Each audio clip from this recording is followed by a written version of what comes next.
Welcome to the slop farm. Enjoy the video. You start now, shut down and unplug the PC, then hold the power button for a few seconds to drain residual charge. Next, ground yourself. Use an anti-static strap or touch the metal chassis so you avoid frying components. Open the side panel and remove screws into a labeled container. This keeps parts organized. Once done, position the case on its side with good lighting. Make sure to keep cables out of the way so you can reach the graphics card cleanly. You now remove connections. Unplug the display cables and then any PCIe power connectors. Note 6-pin versus 8-pin so reinstallation is simple.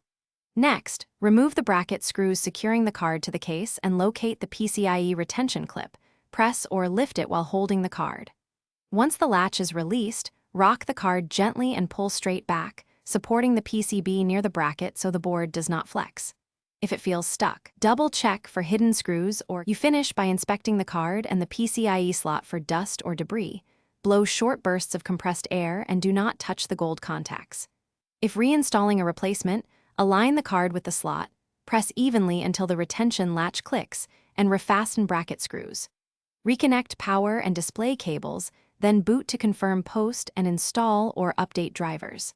If the system does not display video, reseat the card and connectors. Try another PCIe slot or onboard video to isolate the problem. Thanks for watching. Consider subscribing if we helped you today.